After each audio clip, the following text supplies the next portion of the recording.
On s'envoie le bousin là. Moi je suis là pour ça. Hein. Je suis venu pour Jeffrey, moi. Pour Jack Lang. Regardez-le, il est là à la fin. Jack Lang. Ah, Jack Lang. Rappel, les fichiers Epstein. Bon, il y a des batteries de fichiers qui sont sorties depuis un moment. Je sais plus quand est-ce que ça avait commencé. Ça avait commencé en novembre de l'année dernière là. Je sais plus exactement. Mais en tout cas, on a eu toute une batterie de fichiers. Bon, depuis, la grande majorité, je pense, ont été épluchés. Maintenant, logiquement, il y aurait une autre batterie de fichiers Epstein qui devrait sortir, mais voilà, l'administration Trump a décidé de ne plus en parler, de ne plus du tout en parler. Ça s'est fait complètement bousculer par la guerre en Iran. Alors que, bah, on n'a pas tous les fichiers, on n'a pas tous les fichiers qui sont sortis. Mais en tout cas, on en a suffisamment que ça incrimine quand même un sacré nombre de personnes un peu partout dans le monde. Et alors, en France, qu'en France, nous avons des relais très importants. Jean-Luc Brunel, Daniel Siad, Jack Lang, Ariane de Rothschild, Sarkozy, Steve Bannon et ses accointances avec le RN. Depuis, on a eu une perquisition de la banque de Rothschild, ça on a eu. On a eu une perquisition de l'Institut du monde arabe et Jack Lang a démissionné. Jack Lang a démissionné, donc voilà, donc il est à la fin du docu. Ils vont l'interroger, moi j'ai hâte de voir comment il va se défendre, quoi. Parce qu'il y a quand même une perquise, quoi. Je veux dire, au bout d'un moment, c'est pas juste ah, Jack Lang, qu'avez-vous à dire des accusations? Non, c'est la police qui est venue de perquise et t'as démissionné de l'Institut du monde arabe. Donc bon, en même temps, bon. Je sais pas quel âge il a, Jack Lang. À l'âge où il est, le pauvre miskin, là, c'est bon, quoi. Il peut prendre sa retraite. Il a 86 ans, 87 ans bientôt. Ah bah oui, bah c'est bon, là. C'est un fossile, le mec, quoi. C'est bon. Jack Lang va dire non, c'est pas moi. Oui, mais moi, vous inquiétez pas. J'ai mes fiches. J'ai mes fiches sur Monsieur Lang, là. J'ai pris des notes. Je me suis refait un peu l'inventaire des accusations qu'il y avait eu sur lui. Bien évidemment, on va aussi se servir de ce fichier très utile. Regardez-le comme il est beau. Regardez-le comme il est beau. Ça c'est beau ça. Hein. Ça c'est mon internet ça. Ça c'est mon internet qui travaille. Hein. Ah, ils sont là les journalistes. Je suis journaliste, je vais enquêter sur Epstein. Je vais enquêter sur Epstein, mais je n'aime pas du tout les complotistes, c'est pas bien. Oui, bah voilà, bah internet. Hein. Internet, il te pompe des bousins comme ça. Et donc du coup, voilà ce site hein, qui est quand même c'est un peu une mind map de l'affaire Epstein. Et bien évidemment, c'est très pratique puisque, regardez, si je tape par exemple Caroline Lang, la fille de Jack Lang, eh bien, j'ai littéralement les échanges de mails qui sont ici. Donc en fait, on va pouvoir vérifier si ce qu'avance Jack Lang ou certains personnages du documentaire est vrai ou pas, simplement. Donc c'est plutôt pratique. Donc let's go, hein, on est parti. Hein. C'est un prédateur sexuel qui connaissait tout le monde, mais que tout le monde prétend aujourd'hui ne jamais avoir vraiment connu. Je n'avais aucune idée des crimes commis par Epstein. Je suis tombé de l'armoire. Je suis tombé de l'armoire. Comment est-ce possible, mon ami? Pédocriminel accusé de trafic sexuel qui continue, 7 ans après sa mort, de faire trembler des personnalités, et oui. notamment en France. Ah, regardez-les comme ils sont beaux. En tout cas, ça fait plaisir. Ça fait plaisir, quoi, parce qu'on avait l'impression qu'il y avait une forme d'immobilité en France, vis-à-vis de la presse, vis-à-vis de la justice, de la police et tout ça. Bon, ça y est, là, ça a commencé à se mettre un peu en marche. Après, c'est normal, ça prend du temps et tout. Mais voilà, mais en tout cas, il y a un complément d'enquête, on va bien voir ce que ça donne. On va vous montrer des documents découverts en 2019 Ok, par les enquêteurs lors d'une perquisition ici, dans son logement parisien, au 2e étage de cet immeuble. Ah oui, le 16 avenue Foch. Bon, si vous savez pas, le 16 avenue Foch, vous ne voyez pas où est le truc, là, Ilyes, il est allé devant. Donc voilà, c'est dans ce quartier-là, là. Hein. C'est dans le 16e, hein, il me semble, hein. C'est ça, non? Je sais plus. Tu vois le gosse là-bas là? Il va donner son sang pour. Ok, donc oui, là, il y a l'Arc de Triomphe. Non, c'est pas l'Arc de Triomphe, ça, si? Ah, si, ok, c'est l'avenue. Ok. Oui, c'est avenue Foch, ici, là. Putain, par contre, c'est vraiment une 4 voies, quoi. Adrénochrome. Non, là-bas il y a des dons de sang, de la Croix-Rouge, mais ça va directement en gros fût dans les veines de Guylaine Maxwell. Mais bon, du coup, voilà, si vous avez jamais vu le vlog et tout ça. Mais en tout cas, c'est un des bâtiments qui se trouve là, quoi, le 16 avenue Foch. C'est voilà, un appart qui est très cher. Wesh. C'est donc là. C'est vrai qu'en plus, si tu comptes le nombre de fenêtres, là, regarde. 1, 2, 3, 4, 5, 6. 1, 2, 3, 4, 5, 6. 1, 2, 3, 4, 5, 6. Ça fait 6, 6, 6. Comme Jeffrey Epstein. Bon, voilà, très bonne enquête de Ilyes, bien sûr. Allez voir ça si vous l'avez jamais vu. Bien sûr, les vlogs sont exceptionnels. Hein. Et pour en parler, on reçoit un homme à qui les nouvelles révélations sur l'affaire Epstein ont coûté son poste. Aïe, aïe, aïe, aïe. Ah Jack Lang, bonsoir. Bonsoir. Merci beaucoup d'être avec nous, c'est votre première prise de parole télévisée. Pourquoi décidez de vous exprimer aujourd'hui? Vous m'avez invité. C'est tout, quoi. Bon, bah, je suis venu, quoi. Il y avait de la lumière. Certains des crimes accomplis par ce personnage Qui a été votre ami longtemps? n'a pas été un ami du tout, c'était une connaissance. Ok, premier problème, Jack Lang. Pourquoi est-ce que ta fille a ouvert avec Jeffrey Epstein un fonds sur les îles Vierges avec 1,4 million d'euros, fonds où Jeffrey Epstein a mis l'essentiel de l'argent, mais c'était fait pour être géré à deux. Ça s'appelle un cadeau. Ça s'appelle un cadeau fiscal. Ça veut dire que Caroline Lang avait accès aux 1,4 million d'un fonds dont Jeffrey Epstein était à 100% le mec qui a mis les 1,4 millions. C'est-à-dire que c'est de l'argent pour elle. Hein. Pourquoi Jack? Quel est votre nom, s'il vous plaît? Jeffrey Epstein. Arrêtez tout. Il a dit Epstein. Putain, les gars, il a dit Epstein du coup. Il faut dire Epstein en fait. Jeffrey Epstein, pas dire Epstein. C'est antisémite, je rappelle. Et nous avions identifié un potentiel complice du prédateur sexuel, un certain Daniel Siad, soupçonné de rabattre des jeunes filles. Et carrément, Daniel, il arrêtait les gens comme ça dans la rue, quoi. Putain, mais ça, c'est fou, parce que c'est vraiment le fantasme, des fois, de certaines meufs. Et même de mecs et tout, tu sais, c'est de se dire, waouh, quand même, je me suis bien sapé. Imagine, il y a quand même un gars qui m'arrête et qui me dit, putain, mais vous êtes trop beau, trop belle. Vous voulez pas finir dans un shooting, là, pour une agence de mannequins? Let's go. C'est un peu ce truc-là, quoi. En vrai, tu sais que c'était l'entremetteur de Jeffrey Epstein, bon. Je suis pas un commissaire de police, je suis pas un journaliste. Ce monsieur était un homme charmant. C'était un amoureux des arts et des expositions. On rappelle, hein, les expositions, l'art, quand t'as beaucoup de fric, très bon moyen de placer ton argent. Voilà, c'est normal d'être au bout d'un moment un amoureux de l'art et des expositions quand t'as beaucoup d'argent. Je tiens à le dire, je le rappelle. Monsieur Jack Lang, un commentaire sur votre démission. Oui, donc cette fameuse photo, hein, mais cette fameuse photo qui est bien vraie, parce que je vous le rappelle les gens, pour les aficionados du Louvre, la pyramide du Louvre a été financée à hauteur de 58 000 $ par Jeffrey Epstein. Donc il y a un peu de Jeffrey Epstein dans cette pyramide. Voilà, si ça peut vous rendre heureux. Vous êtes Daniel Siad? Oui, madame. Bonjour, je m'appelle Virginie Gillard, ça fait 2 ans. Quoi? Mais ils l'ont retrouvé, wesh! C'est lui! Daniel Siad, frère! Parce que Jean-Luc Brunel, c'était son supérieur. Jean-Luc Brunel, il a été assassiné. Enfin, non, pardon, il s'est suicidé en prison en 2022. Parce que là, bien évidemment, dans cette affaire, beaucoup de gens se suicident. C'est une affaire où on est malheureux. Voilà, ce sont des gens malheureux avant tout qui se suicident fréquemment. Voilà, il y a eu une vingtaine de suicides en tout dans toute l'affaire Epstein. Hein. Même des victimes comme Virginia Giuffre ou Giuffre, je sais pas comment on dit. Voilà quoi, beaucoup de suicides, beaucoup de tristesse. Les élites sont tristes, sachez-le, les élites sont tristes et se suicident. En fait, moi je pense que si on faisait une étude sur l'affaire Epstein, on pourrait déterminer que les meufs trans vont en moyenne 10 fois mieux psychologiquement que les ultra riches. En fait. Elles se suicident 10 fois moins que les ultra riches. C'est ça qui est fou quoi. Je suis journaliste pour complément d'enquête. Ah ouais, c'est parti en bagarre et tout, mais il y a de l'action. Bon, après, Daniel Siad, ça a l'air vraiment d'être un personnage sombre de fou. Hein. Danny ne veut pas disparaître de 4 balles dans le dos, mais je pense que s'il réagit comme ça, c'est que lui aussi est triste. Voilà comment le dire. Lui aussi est triste, lui aussi a des problèmes, lui aussi pense au suicide, et voilà, il a pas envie qu'on lui en rajoute. Vous voyez ce que je veux dire? Que savait la police française en 2019? Pourquoi l'enquête a-t-elle été clôturée en 2023, malgré les nombreuses pistes? J'espère que c'est une bonne enquête bien résumée. Ah bah oui, non mais là par contre, il pose la question de est-ce que c'est passé sous les radars? Oui, c'est scandaleux. Il n'y a pas eu plus d'incrimination et tout ça, hein, bien sûr. S'ils ont réussi à remonter la trace de Daniel Siad pour mettre la main dessus, le docu doit être quand même assez sérieux quoi. Ils vont pas se contenter de dire c'était un pédophile sur son île, il a reçu des gens, c'est pas bien. Voilà, c'est globalement la plupart des docus faisaient ça jusqu'à aujourd'hui. On peut aller un peu plus loin, c'est bien. Il est finalement arrêté par le FBI en juillet 2019 après des années d'impunité. On en parle quand même. Ce mec est terrifiant. Hein. Ça y est, maintenant, c'est bon. Hein. Son visage, ses expressions de visage, ses regards et tout, il est terrifiant. 1 mois plus tard, le millionnaire est retrouvé mort dans sa cellule, un drap enroulé autour du cou. Ça, j'avais jamais vu cette photo. Et ben, pour quelqu'un qui se suicide, il a fait une sacrée Zumba, là. C'est quoi ça, là? C'est quoi cette Zumba, là? Pourquoi il y a autant de draps? Pourquoi il a mis le bordel partout, là? Il s'est roulé partout avant de se suicider, là. C'est bizarre, là.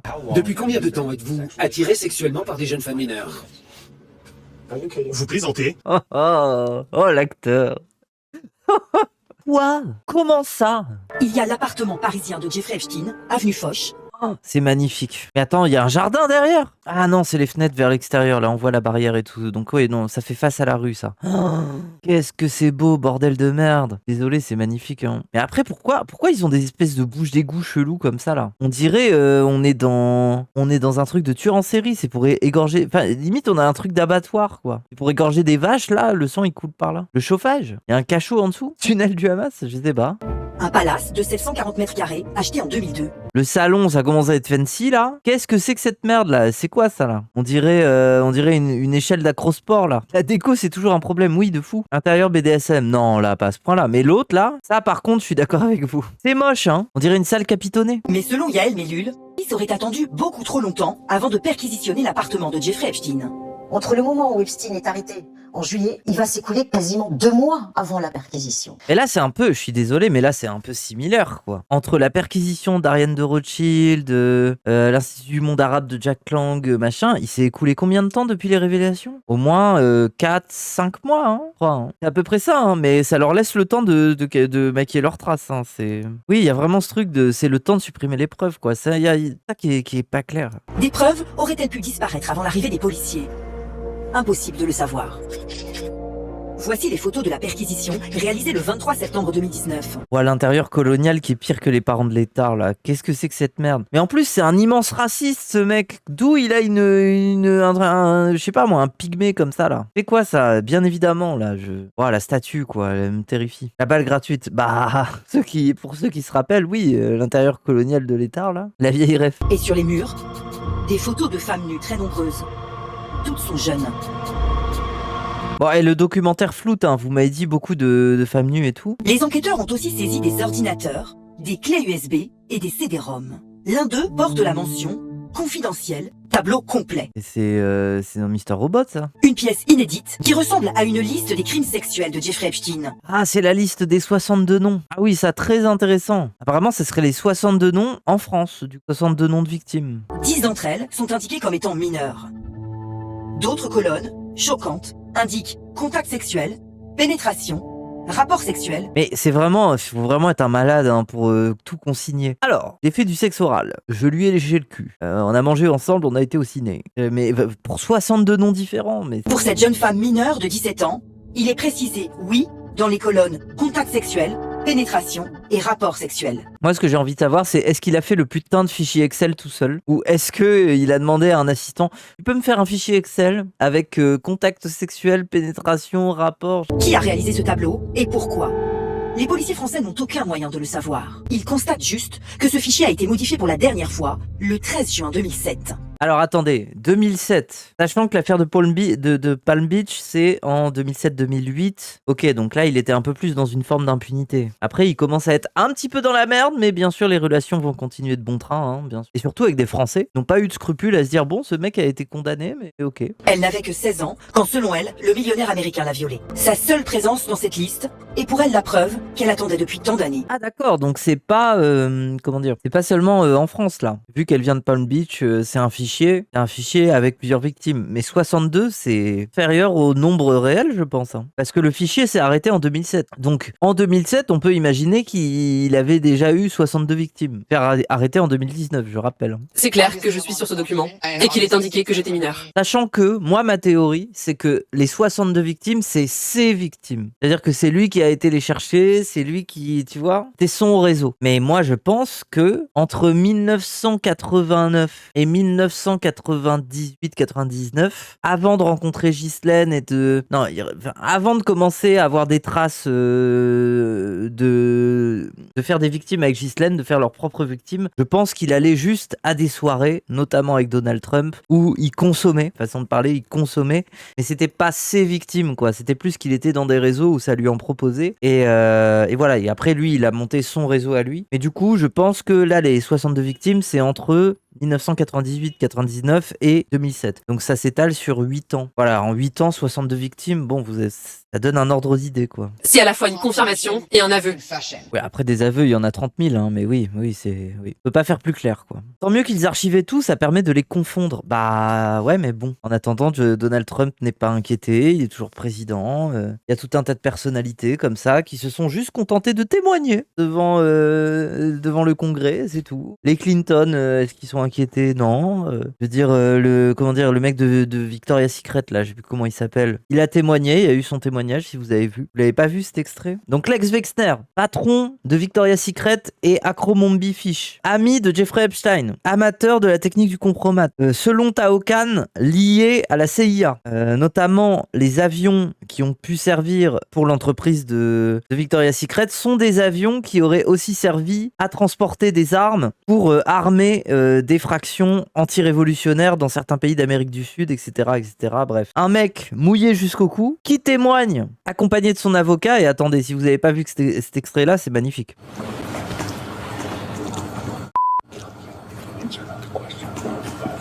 Voilà. Si vous n'arrivez pas à lire le texte, c'est son avocat qui, alors que le micro est resté ouvert, hein, il essaye de chuchoter. Je vais te tuer. Tu réponds encore à une seule question avec plus de 5 mots, d'accord? Et lui qui rigole en mode haha, oui, c'est terrifiant. Quand un avocat te dit ça, c'est que bon, bref, terrifiant quoi. Il s'emballait que c'est fou. Mais non, mais c'est un avocat. Du coup, il est vraiment en mode je joue quand même ma carrière dans le fait de défendre un type comme ça. Tout le monde n'est pas Jack Vergès, vous voyez ce que je veux dire? Voilà, mais je tiens à rappeler par contre quand même que Lex Wexner, donc celui que vous voyez là, et avec son avocat qui lui a insulté, Lex Wexner qui est dans cette affaire dès le début, puisque Maria Farmer, qui est une des premières victimes déclarées, à l'été 96, Maria Farmer, donc elle a déjà rencontré Epstein. En gros, c'était une étudiante dans une école d'art qui a été approchée par Epstein et Ghislaine, et globalement ils lui ont dit qu'ils aimaient bien son travail. Ils lui ont offert une résidence d'artiste pour d'être financée, d'avoir une résidence d'artiste pour pouvoir faire le travail qu'elle fait. Et vous savez d'ailleurs pourquoi son travail intéressait beaucoup Ghislaine et Epstein? Parce qu'elle avait fait une série de photographies, je crois, de photos sur sa sœur qui était mineure. Donc voilà, tout simplement des photos d'enfants, ça leur a beaucoup plu. Ils l'ont encouragée à continuer. Donc voilà, mais en tout cas, à l'été 96, elle est chargée de créer des œuvres pour le tournage de As Good As It Gets. Elle vivait alors dans un petit appartement sans un truc à Greenwich Village. Epstein lui offre de l'espace, crée des œuvres en lui proposant d'être artiste en résidence dans une maison d'hôte de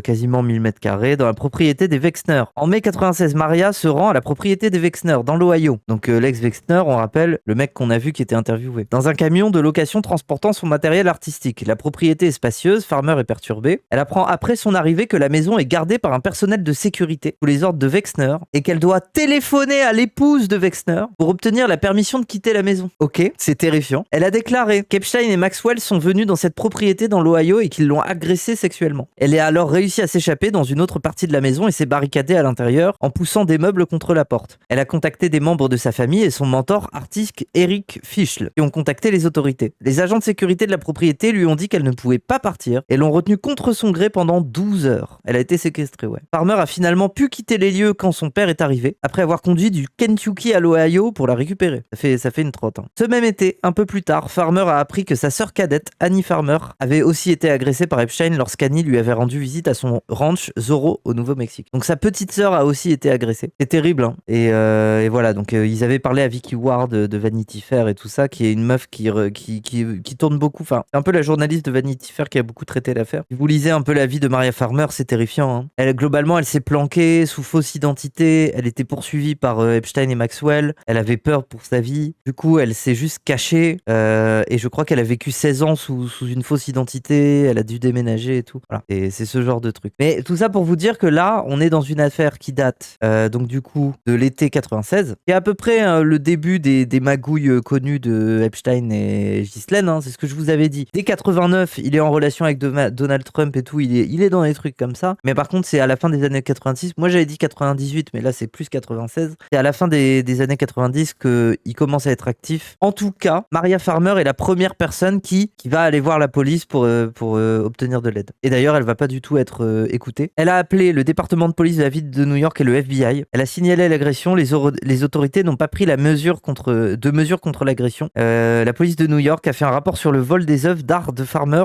et c'est tout. Voilà. Déjà à l'époque, voilà. Non, Maria Farmer, c'est pas Virginia Giuffre. En gros, One Card for Pain, Virginia Giuffre, ça a été la meuf qui a vraiment cristallisé l'attention de la défense des victimes. Ça veut dire qu'elle a créé une association d'aide vis-à-vis de la traite des enfants et tout. Et donc elle habitait en Australie, il me semble. C'est elle qui est devenue la figure la plus importante. Et elle a été... Alors là, Maria Farmer, c'est 96. Virginia Giuffre, c'est 2000-2002. Pendant 2 ans, elle devient la masseuse personnelle de Jeffrey Epstein et elle va l'accompagner sur tous ses déplacements. Elle va un peu faire le tour du monde avec lui et elle va être son objet sexuel et tout ça. Mais c'est elle, du coup, qui va monter une association, qui va beaucoup prendre cette parole. Et comme beaucoup de personnes dans cette affaire, elle avait des problèmes, elle était triste, elle s'est suicidée. Voilà. Elle s'est suicidée, alors, rappel, après un accident de la route qui l'a mis dans un grave état de handicap. Voilà, c'est vraiment 2 destins tragiques, quoi. L'accident de la route, puis le suicide. Voilà, c'est beaucoup de gens tristes dans cette affaire, quand même. Oui, bon, Moufette, elle avait réellement des problèmes avec son mari. Et toi, tu te dis pas que quand on espionne quelqu'un à ce degré-là, pour vérifier qu'il parte pas en couille et qu'il se mette pas à raconter des trucs encore pires, tu te dis pas que potentiellement on attend le moment de faiblesse, notamment dans la structure familiale, pour taper. En fait, je suis désolé, il y a trop de suicides dans cette affaire pour que ça soit, tu vois, genre, elle l'accusait de violence sexuelle. D'accord. Donc pour toi, une femme qui a créé une association de défense en aide aux victimes de traite pédophile, qui a pris la tête, qui a pris le lead dans les affaires pour être la meuf qui cristallise un peu l'attention des témoins des victimes. Toi, tu penses que parce que cette meuf-là, avec la force qu'elle a de conviction, tu vois, elle se suicide parce qu'elle a des problèmes avec son mari. Je dis pas ça, mais il me semble que tu connais pas grand-chose sur le porté de Giuffre. Ses proches en parlent même. D'accord. Maintenant, on va aller voir que ses proches disent. Donc, le 25 avril, quelques semaines après un accident de voiture, sa famille annonce qu'elle est morte par suicide. Son père a publiquement exprimé ses doutes, affirmant le 1er mai qu'il croyait que quelqu'un s'était occupé d'elle, insinuant un possible acte extérieur. Elle était en plein divorce avec son mari de longue date, ainsi que pour une bataille pour garder leurs 3 enfants. Non mais d'accord, je n'y connais rien, voilà, je n'y connais... Il y avait beaucoup de jeunes femmes comme moi, et la plupart venaient des pays de l'Est. Ça voulait dire quoi, assistante, pour lui? Des massages, des cachets, ses courses... Ah, ses courses aussi. Et être disponible H24 pour lui. Oui, voilà, c'est dispo sexuellement tout le temps. Et quand vous dites les massages, ça impliquait des agressions sexuelles, des viols? Tout à fait. 2500 pour se faire violer, c'est presque gratuit. Et encore, c'est beaucoup plus que ce qu'il payait à New York. À New York, il les payait 300 balles. Le tiers de radin, quoi. C'est dingue, quoi. C'est dingue, quoi. Le 300 balles le massage. Hein. Le mec est millionnaire. Il va chercher des mineurs pour le masser, mais 300 balles, quand même. On ne pouvait pas se coiffer comme on voulait. On ne pouvait pas mettre de vernis. Ça a été vérifié et tout ça. Globalement, il aimait bien les pousser à s'habiller comme des petites filles. Alors, au rayon enfant, si possible, avec des vêtements en coton. Un jour, il allait recevoir un ami, je ne sais pas si c'est un ami ou si c'était pour du business. Et avant que cette personne arrive, il m'a dit quand il arrive, tu dis que tu es mon esclave. Et ensuite, donc lui, il était mort de rire et il m'a dit tu me suis sous le pouce du pied. Le pouce du pied. Devant son invité. Oui. Et il a réagi comment? Très choqué. Il était très mal à l'aise, monsieur. Mais c'était qui? J'ai envie de savoir qui était. C'est un témoin d'envergure, là. On a besoin de savoir. C'était Jack Lang. Il était en mode oh, j'étais venu pour parler d'art, moi. Je tombe de l'armoire. Ouais, je tombe de l'armoire en voyant ça. Jack Lang, il aurait été à mal à l'aise, tu penses? Oui, parce qu'elle était peut-être un peu trop âgée. Oh, mais elle a 22 ans, là, Jeffrey. Qu'est-ce qui t'arrive?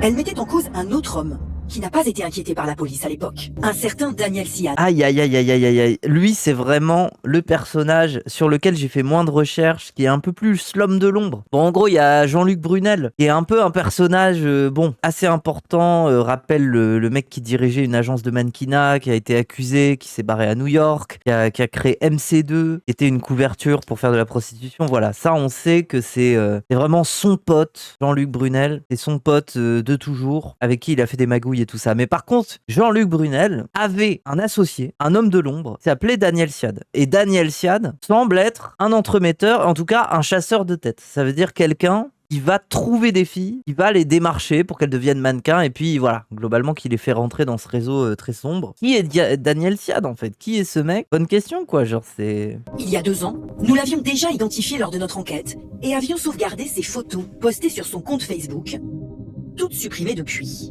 C'est genre le bras droit du méchant. Non, même pas. C'est le sous-bras droit, en vrai. Parce que le bras droit, c'est Ghislaine. Jean-Luc Brunel, c'est un sous-bras droit. Et lui, c'est le bras droit du sous-bras droit. Enfin, c'est un sbire, un peu, tu vois. Mais c'est un sbire. Si on s'intéresse aux affaires en France, c'est un sbire qui a son importance, puisque c'est potentiellement le mec qui a été énormément en contact avec les filles. Et c'est lui qui les a trouvées, c'est lui qui les a fait rentrer dans ce réseau. Donc c'est quand même très important de ce point de vue-là. On le voit poser avec des personnalités, comme l'acteur Robert De Niro ou Woody Allen.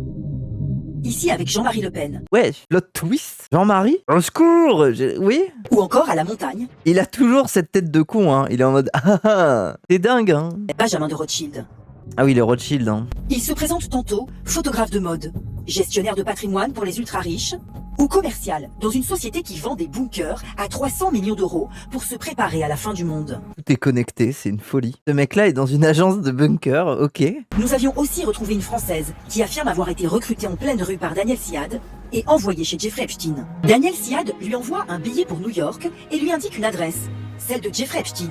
Terrifiant. Imaginez, vous arrivez dans une ville à l'autre bout du monde, vous connaissez personne, vous avez 20 ans, vous êtes une jeune fille, première adresse Jeffrey Epstein pour passer le test. Et c'est vraiment, ouais voilà, on te met dans la gueule du loup direct, quoi. Juliette raconte que Jeffrey Epstein lui a ensuite demandé de se mettre en sous-vêtements, d'après lui, pour vérifier ses mensurations. Et il me semble que elle a refusé, elle s'est barrée et il n'y a pas eu de... Voilà, je crois que c'est elle. Hein. Mais elle a vu le loup, elle s'est barrée. Ou le fait qu'elle a moins de problèmes à montrer sa tête et tout. À ce moment-là, elle décide de s'enfuir. Alors Daniel, à l'époque, au moment où je suis partie de cet appartement-là, il a essayé de me joindre plusieurs fois. Putain, il s'est fait engueuler. Jeffrey qui dit, c'est qui ton vieux mec là? Il m'envoie des filles, elle se barre là. J'ai pas répondu évidemment. Elle a échappé belle, hein, parce qu'à mon avis, ils se pissent dessus quand ça leur arrive. Hein. Vu comment ils ont harcelé, notamment Maria Farmer et tout, ils se pissent dessus. Je pense que quand il y a une fille qui commence à se barrer comme ça, ils sont en mode, mais là, peut-être que toute la pyramide va s'écrouler, là. Juliette l'a raconté à la police dès 2019, mais il ne sera jamais entendu. Attends, quoi? La police française avait tout? Il n'a pas été entendu, ce mec? C'est une dinguerie. Car en 2023, le dossier est clôturé suite au suicide en prison d'un autre agent de mannequin, Jean-Luc Brunel. Beaucoup de tristesse. Bon, j'arrête la blague. Et voilà, beaucoup de suicides, beaucoup de tristesse. Sa mort a mis fin à toute l'enquête française. Aurait-elle permis par la même occasion à Daniel Siad de passer entre les mailles du filet? Oui, en fait, c'est ça qui est trop bizarre, c'est que c'est pas parce que tu décapites le mec le plus important du réseau que le réseau est toujours... Les policiers, ils sont malades, hein. Après, on leur a mis des pressions, hein, peut-être, hein. Jack Lang, il a débarqué avec un fusil d'assaut, je sais pas ce qu'il a fait, mais... Qu'est-ce qui s'est passé, bordel, en fait? Enfin, c'était connu que le mec, c'était le recruteur, quoi. Pourquoi tu le poursuis pas, Dans cette conversation de 2017, par exemple, Daniel Siad lui envoie des photos avec cette légende. Jolie fille française à Marrakech, 22 ans. Après, je suis désolé, au Maroc, il y a trop l'air d'avoir une pipeline. Hein. Jack Lang, ses déboires, là, ces problèmes qu'il a eu, et c'était notamment au Maroc. Hein. Bon, il y a eu l'affaire du Coral, plein de trucs comme ça. Mais les trucs qui ont vraiment remis le feu aux poudres, c'était le Maroc, où il y a eu plein de témoins qui ont dit qu'ils l'ont vu avec des petits garçons et tout. On est champion d'Afrique. Ouais, je pense que les Français sont les champions en Afrique du tourisme sexuel pédophile. Désolé, ça me fait mal à ma France, mais voilà, on a une culture particulière de ce point de vue-là. Lundi, je vais me balader toute la journée avec Daniel. On va essayer de te trouver une nouvelle chatte. Une bonne chatte pour mon pote, une bonne chatte. Aurait-il été complice de son trafic sexuel ou un simple recruteur? Mais ça se voit sur les mails, ça se voit. Le mec, il est en mode, je vais trouver une chatte pour toi. Qu'est-ce qu'il vous faut de plus? C'est une folie. C'est bien gentil de toujours poser des questions dans les docus, mais genre... En fait, je trouve, complément d'enquête, ils ont vraiment cette faculté on pose des questions. Tout le temps. Ah. Depuis 2 ans, nous l'avons cherché à travers le monde pour lui poser la question. OMG. De New York à Stockholm, en passant par Madrid. C'est finalement à Paris que... Ça me hype. Ils l'ont retrouvé à Paris. Ils ont fait le tour de la Terre pour le retrouver à Paris. Attends, ils vont tomber dessus, c'est une folie. Wesh. C'est lui. Oh, le gank. Ah, il est terrifié, wesh. Il sait pourquoi il est là. Oh non, mais chopez-le, là, chopez-le. Oui, madame. Bonjour, je m'appelle Virginie Villard, ça fait 2 ans que je vous cherche. Je suis journaliste. Non. Je vous ai contacté à plusieurs reprises. Vraiment, son pote, il s'est levé pour mettre la main. Mais c'est incroyable, son pote, il s'est levé direct. Vous avez vu? Il est venu mettre la main. Son entourage nous empêche de filmer. Et nous arrache notre matériel. Putain, mais c'est violent. Daniel Siad, lui, se retranche dans les toilettes pendant de longues minutes. wesh, la fitna de fou. J'étais pas au courant de ça. Ouais. Quelques heures après cette rencontre musclée, Daniel Siad a posté une vidéo sur les réseaux sociaux. Il a fait une vidéo d'excuses de youtubeur, mais c'est une folie. Mais c'est grave. Avec son œuvre d'art dégueulasse, là. Wesh. J'étais harcelé par France 2. Oui, mais pourquoi tu veux dire pourquoi c'est bizarre ça, hein. Pourquoi France 2 Je suis quelqu'un de très honnête. J'ai jamais vendu. Jamais vendé. J'ai jamais vendé. J'ai refait. Il enchaîne avec la version anglophone de sa prise de parole. Thank you very much. Ah ouais, il a pensé ça comme, hein, dans toutes les langues. Hein. Putain, mais comment... En fait, c'est ça qui me fume, quoi. Comment une bande de bozos pareils a pu tenir si longtemps? C'est ça le... Pendant 1 heure d'interview, il nous raconte comment, selon lui, il a été trompé par Jeffrey Epstein. D'accord. Rappel dans le mail, hein. On va te trouver une nouvelle chatte, Jeffrey, genre. Jeffrey Epstein se serait fait passer pour le représentant de la marque de lingerie Victoria's Secret. Il lui aurait demandé de lui trouver toujours plus de mannequins. Mais attends, mais t'aurais pas pu ouvrir un moteur internet et vérifier? Bon, partons du principe qu'on le croit. L'information est sur internet, en fait. Tu peux vérifier que ce mec est... Enfin... Pour moi, c'était le propriétaire, c'était le représentant de Victoria's Secret. Attends, le propriétaire ou le représentant, c'est pas pareil. Connais ton métier ou pas? Le mec est dans le mannequinat. Il met propriétaire, représentant, c'est pas pareil. Propriétaire de Victoria's Secret, bah tu tapes et tu vois que c'est Lex Wexner et puis voilà. Vous diriez que vous avez présenté combien de femmes à Jeffrey Epstein? En tout, peut-être une quinzaine. Un menteur. C'est grave, c'est un menteur. Il y a des témoignages qui disent que... Il y a une victime, là, il y a un témoignage de victime qui dit « Ah, Daniel Siad, mais il y en a des centaines. » J'ai jamais eu un problème avec une fille qui a été chez lui, qui me dit Daniel, elle m'a violé, ou etc. Bon, allez, allons-y. Allons-y. Donc, Daniel Siad, 34 relationship ici. Chapter 14, qu'est-ce que c'est que ça, là? More except describing the outbreak, the first intifada in Gaza, in Israeli, response to the escalading Palestine. Donc, c'est à l'époque de l'intifada, ça. C'est quoi cette histoire avec Daniel Siad? Ah, en fait, c'est une lettre dont on ne sait pas le narrateur, mais quand Dan et moi, on a visité les unités sur le front, de ce nouveau conflit, on a réalisé que si ça continuait à escalader, on devrait trouver des nouveaux outils et des stratégies pour retrouver le contrôle. On était en charge de l'armée entraînée pour combattre les soldats.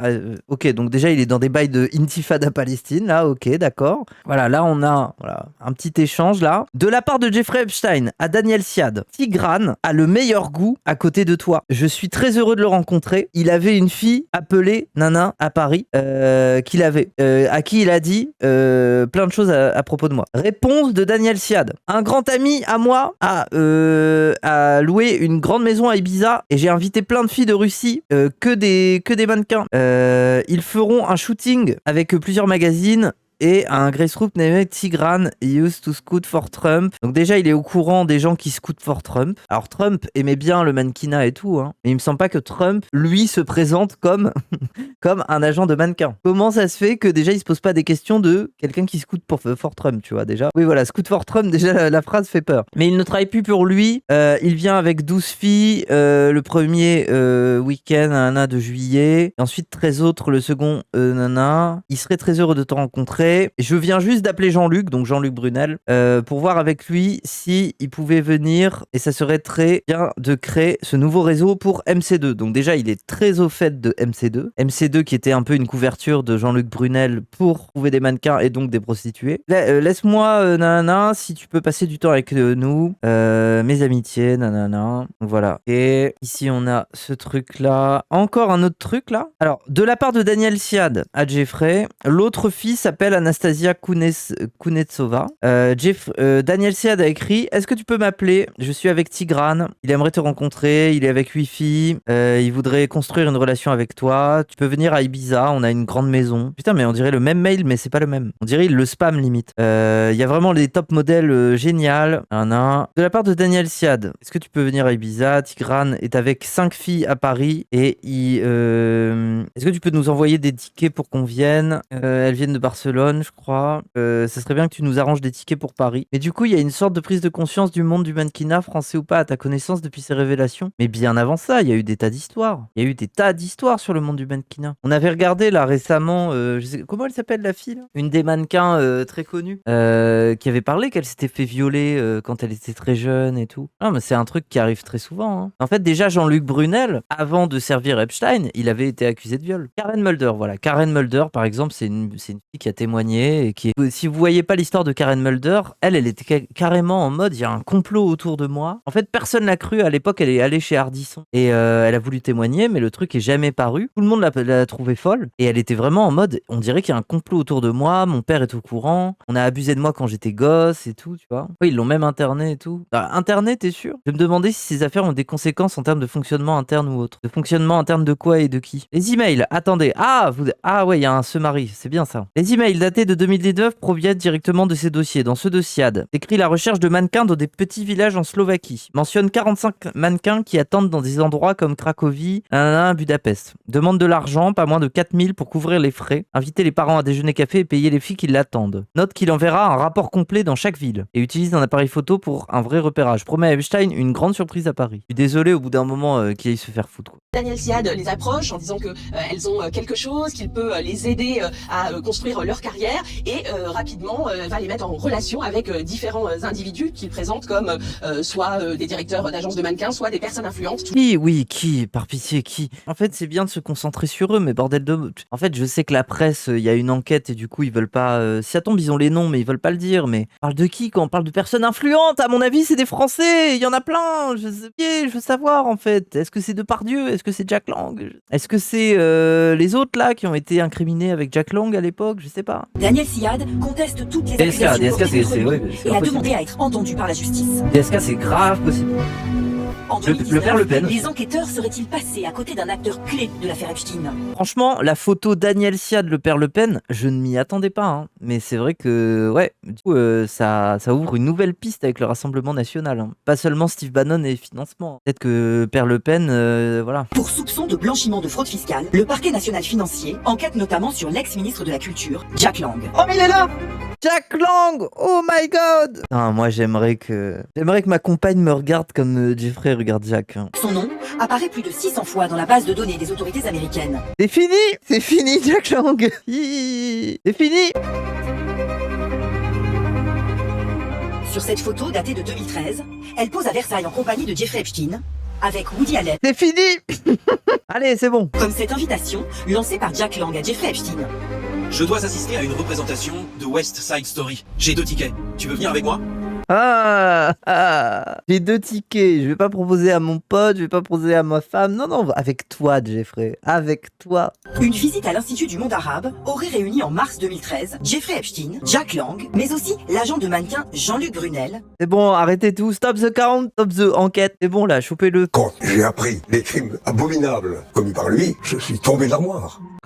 J'en peux plus, hein. Juste petite piqûre de rappel quand même. Au début des années 2000, des Chiraciens relatent sans apporter de preuves une arrestation de Jack Lang au Maroc dans le cadre d'une affaire de meurtre s'étant soldée par une exfiltration discrète organisée par l'Elysée. Le 28 mai 2011, le Figaro relate que plusieurs années auparavant, des policiers de Marrakech ont fait une descente nocturne dans une villa de la Palmeraie où des Français ont été surpris en train de s'amuser avec 2 jeunes garçons. La police marocaine aurait arrêté les adultes pris en flagrant délit dont un ancien ministre français. L'affaire aurait été arrangée par l'ambassade de France et l'ancien ministre serait aussitôt rentré en France par avion. L'affaire aurait ainsi été étouffée et aucune poursuite n'aurait été engagée, au Maroc comme en France. 2 jours plus tard, sur Canal+, Luc Ferry affirme à son tour, tout en admettant ne pas avoir de preuves, qu'un ancien ministre s'était fait poisser à Marrakech dans une partouze avec des petits garçons, sans donner de nom sous peine de condamnation pour diffamation. Selon un site marocain ciblé par Midi Libre, tout le monde savait à Marrakech qui était cet ancien ministre. Les rumeurs tournent autour de Jack Lang, de l'ancien ministre des Affaires étrangères,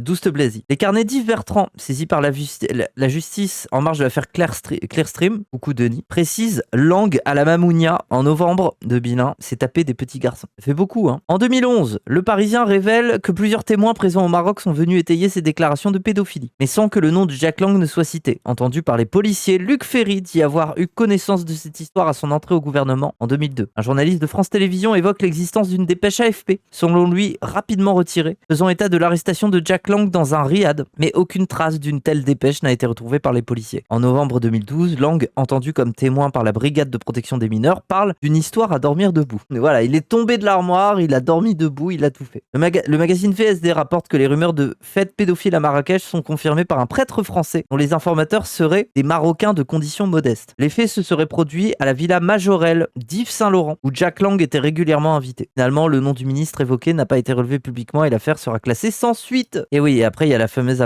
l'agression à l'Opéra Garnier, là, si vous avez jamais vu, où il s'est fait mêler par des gens, là. Ça, c'était... Attendez. C'est pas une preuve, mais oui, il s'était fait embrouiller. Ça, c'était l'année dernière, ça. Oui, attention, spoiler, il se croûte la gueule par terre.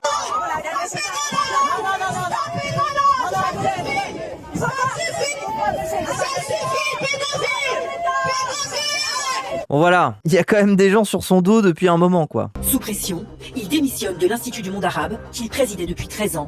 Attendez, c'est pas sous pression. C'est après un raid de la police pour perquisitionner l'Institut du monde arabe. C'est pas la même chose. Nous avons retrouvé des mails troublants que Caroline Lang lui écrit en 2015. Il y a ce mauvais article sur le prince Andrew dans Paris Match cette semaine. J'imagine que tu es au courant.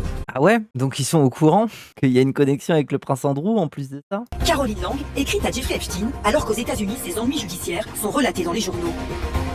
J'ai lu un article sur toi dans le New York Times et j'étais un peu inquiète. Mais c'est grave! Attends, il vient de se faire arrêter pour pédophilie, réseau de pédophilie, et elle envoie un mail en mode je suis inquiète, tout va bien, bisous. C'est difficile d'imaginer qu'il n'a jamais pu entendre parler des accusations dont M. Epstein faisait l'objet, surtout en 2019. Et donc attendez, moi je tiens à vous rappeler aussi quelque chose, les gens, pour remettre une couille dans le pâté là. Epstein, Bourbon des deux Siciles. On avait vu ça là dans le best-of sur Bourbon des deux Siciles, mais... Donc Bourbon des deux Siciles, la famille de Maria Caroline et de Chiara, qui bien sûr n'a rien à voir avec ça parce qu'elle est merveilleuse, voilà, sont aussi potentiellement mouillés dans cette affaire puisque en 2012, il est invité chez la princesse Bourbon des deux Siciles à Paris. Il donne une soirée en l'honneur de Woody Allen. Sont aussi présents Charles Aznavour ou l'ancien ministre de la Culture Jack Lang. Le dernier se souvient d'Epstein, toujours entouré de jeunes femmes, mais de toute évidence, pas de mineurs. Je suis tombé de l'armoire quand j'ai appris toutes ces affaires, mais il tombe toujours d'une armoire, c'est dingue. Les deux hommes se sont revus le 29 mars à un colloque sur les 30 ans de la pyramide du Louvre. Jeffrey Epstein souhaitait le rencontrer, explique Jack Lang qui l'a donc invité. Donc voilà quoi. Et Chiara. Mais non, mais juste pour dire, Bourbon des deux Siciles ont l'air d'être un peu mouillés dans ce genre d'histoire aussi. Hein. Vous le croyez, vous ne le croyez pas. En tout cas, c'est sa réponse. Il n'a jamais entendu parler ni même de ce qui avait pu se passer en 2008. Il s'y est jamais intéressé. On va faire un peu de lecture, les gens. Une série de courriels consultés par Mediapart indique que l'ancien ministre était bien personnellement lié à une société offshore de Jeffrey Epstein et de sa fille. Le président de l'Institut du monde arabe aurait également profité de libéralités diverses, du criminel sexuel et minorisé l'intensité de leur amitié. Fabrice Arfi et François Bougon. Alors que les appels à la démission de Jack Lang de la présidence de l'Institut du monde arabe se multiplient depuis 24 heures, de nouveaux documents issus de l'enquête du FBI viennent considérablement affaiblir la défense de l'ancien ministre. Pris dans le tumulte de la divulgation par le ministère de la Justice, le DOJ, d'1 million de pièces et tout ça, blablabla, par voie de communiqué de presse, l'ex-ministre de la Culture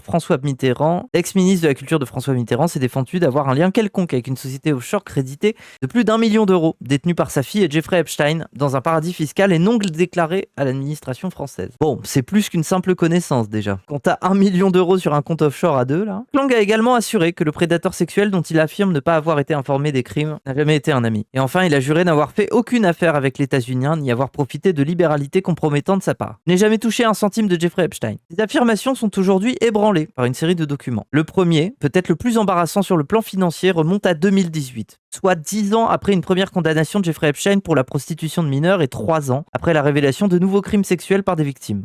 Le courriel est rédigé par un certain Étienne Binan, un financier tout-terrain qui est un proche à la fois de Jack Lang et de Jeffrey. Mécène de l'Institut du monde arabe, Étienne Binan est aussi l'administrateur de la société offshore Prytanée LCC de Jeffrey Epstein et Caroline Lang, dont l'objet social était l'achat-vente d'œuvres d'art. Dans un message daté du 6 mars 2018 à Jeffrey Epstein, Étienne Binan écrit « J'ai demandé une rallonge de $200 000 sur le compte Prytanée pour pouvoir effectuer un nouvel achat. Jack est désormais pleinement impliqué et me recommande des spécialistes de l'art du Moyen-Orient et d'Afrique, mais je ne peux pas acheter. » Mediapart avait déjà révélé que le nom de Lang figurait dans les statuts de Prytanée LCC, même si la détention de départ était exclusivement répartie entre sa fille et Epstein. Jack Lang avait expliqué que cela avait été fait dans son dos, hors de sa volonté, bien sûr. Mais ce courriel de mars 2018 d'Étienne Binan vient ébrécher cette version. Je vous le répète, je n'ai jamais été mêlé à cette société, maintient Jack Lang auprès de Mediapart. Dans le même courriel de mars 2018 à Jeffrey Epstein, Étienne Binan poursuit.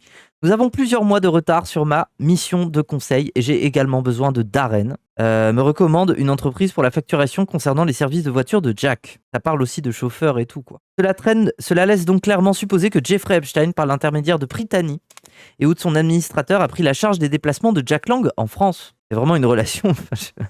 Quand Jeffrey prend en charge des déplacements de Jack Lang en France, lui paye le chauffeur, bon... Non, mais il le connaissait pas, quoi. Il faut dire que cette question semble occuper Epstein depuis plusieurs mois. Déjà, dans un courriel du 13 décembre 2017, il écrivait à Étienne Bidan « Parlons d'une voiture et d'un chauffeur pour Jack ». Jeffrey Epstein fait souvent la faute sur l'orthographe du prénom dans sa correspondance. Ce à quoi l'administrateur de Brittany lui répond « Je pourrais lui obtenir un contrat avec des réductions. Il pourrait les appeler la veille et avoir un chauffeur quand il en a besoin. Il garderait pour la journée. Une équipe à temps plein est possible. Cette société fournit également des flottes aux entreprises. » Une flotte, c'est des voitures et tout. Hein. Cela pourrait devenir trop coûteux, car la législation du travail française est stricte et nécessite des rotations de personnel relativement fréquentes. Je vais en parler à Caroline pour avoir son avis. Donc voilà, ça c'est les messages entre eux. La suite est à l'avenant. Jeffrey Epstein enchaîne. Il n'a pas besoin de connaître le prix, car je voudrais qu'il l'utilise. Et Étienne Bidan approuve, compris haut et fort. Sollicité par Mediapart pour réagir à ces échanges, Jack Lang ne dément pas vraiment. Je n'ai jamais eu ni voiture ni chauffeur. Des taxis peut-être. C'était alors en moins pour l'Institut du monde arabe. Comme charge financière pour l'Institut du monde arabe. Rappelle qu'il est payé, combien 10 000 balles par mois. Rappelle qu'il s'est fait offrir par des marques de luxe aux alentours de 500 000 balles de vêtements de luxe. Il a toujours été très amateur de cadeaux de ce type, hein, Jack Lang. De voiture, il est encore question quand Jack Lang sollicite celle de Jeffrey Epstein pour pouvoir se rendre, lui et sa femme Monique, à un dîner organisé à Chantilly par le milliardaire Karim Al-Husseini, alias l'Aga Khan, pour les 80 ans du frère de ce dernier. « Votre générosité est infinie », lui écrit-il dans un courrier daté du 11 septembre. « Puis-je encore abuser de vous ?» Le mot est très mal choisi. Voilà mon avis. Les organisateurs de... Finalement, le couple Lang ne s'y rendra pas. Leur fille Caroline en informe le financier. Il te remercie chaleureusement et s'excuse pour les dérangements, pour les changements constants, avant de lui demander s'il ne veut pas se rendre avec Jack et Monique à Marrakech pour le week-end. Tiens, Marrakech. L'ami Jeffrey. Dans la nouvelle salve de documents du DOJ consulté par Mediapart, Étienne Bidan apparaît comme un homme de l'ombre essentiel pour comprendre les interactions avec Jeffrey et Jack Lang. En fait, c'est ça, Jack Lang, il peut se permettre de faire ça parce qu'il avait un entremetteur de l'ombre. Pour preuve, ce message du 24 juin 2018 de Jeffrey à Étienne Bidan au sujet d'un séjour du couple Lang à New York. Jack a dit que tu étais en charge de son agenda à New York, ce que confirme le financier. Il dit s'être occupé des billets d'avion. Bidan avait financé la venue de la Comédie Française à New York avec Les Damnés, inspiré du film de Visconti. Il souhaitait que je préside la soirée. Le voyage n'a pas été payé par Epstein, assure aujourd'hui Jack Lang. Jack est très discret, réservé à son cercle intime et ça compte beaucoup pour lui. Un autre courriel permet de remettre en cause l'affirmation selon laquelle le criminel sexuel et Jack Lang n'étaient pas des amis. Il remonte au 3 septembre 2017, rédigé une fois de plus par Étienne Bidan à l'attention de Jeffrey Epstein. Caroline m'a dit que tu étais à Paris. J'ai parlé à Jack et Monique et Jack a insisté personnellement pour que tu viennes pour son anniversaire. Jack est très discret, c'est réservé à son cercle intime et ça compte beaucoup pour lui. Il n'envoie pas ce genre d'invitation à moins d'y croire vraiment. Cette histoire d'anniversaire n'est pas dans mon esprit. Je ne sais pas de quoi on parle. Et quelle importance réagit aujourd'hui Jack Lang.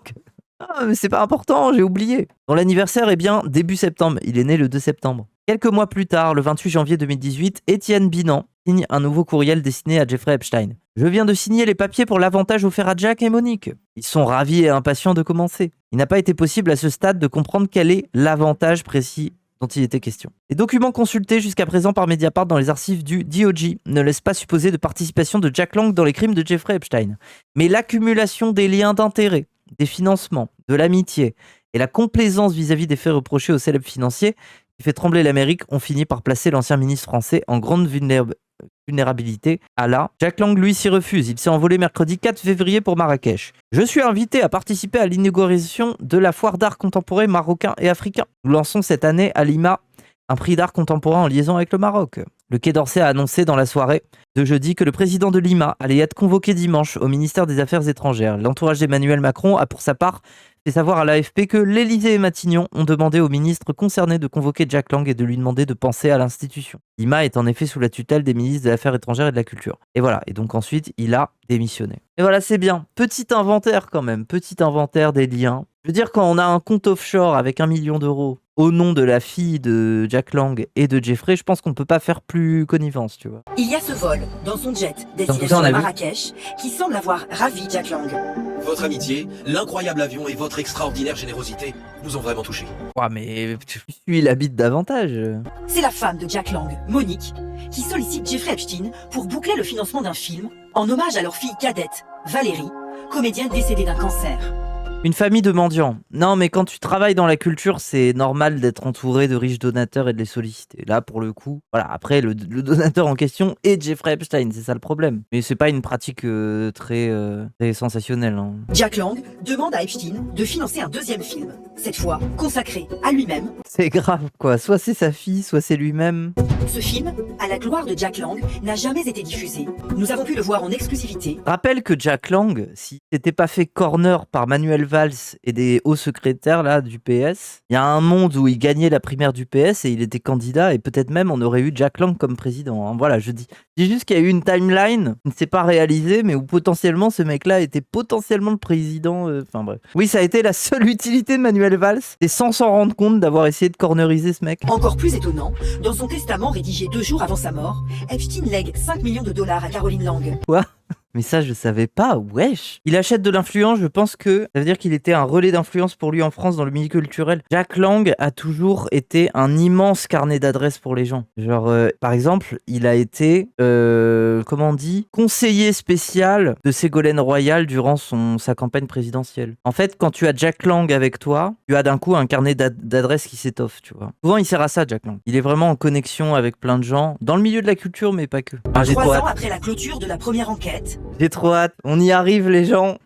Vous savez ce qui va se passer après. Le poulet de fin. On est de retour à la maison de l'Amérique latine avec vous, Jack Lang. Rebonsoir. Bonsoir. Aïe, aïe, aïe. Et oui, les gens, si vous n'étiez pas là au début, pendant les 20 prochaines minutes, c'est une interview de Jack Lang à propos du docu. Bonsoir. Vous êtes rassis dans nos fauteuils rouges parce que finalement, vous n'avez pas souhaité regarder notre enquête. Il est sorti de la salle pendant la diffusion du truc pour revenir. Si tu vas être cuisiné par un journaliste, en général, vaut mieux savoir à quoi t'attendre, quoi. Ça permet de dire un mot de ce personnage. C'est Dr. Jekyll et Mr. Hyde. Non mais, allez, j'en peux plus. Non mais en gros là, juste, la première partie du docu, ça va, où on parle pas de moi, et ce mec est vraiment un monstre, quoi. Pourquoi est-ce que le petit français que je suis aurait été mieux informé que le grand Clinton? Mais parce que vous y avez une relation amicale particulière. Mais c'est grave, putain, mais dis pas ça, mais c'est une folie. Bill Clinton, il y a des photos où il nage dans la piscine avec des jeunes filles. Bill Clinton qui est mouillé jusqu'au cou. Je dis pas, je suis un grand ami de Bill Clinton, il s'est fait avoir aussi.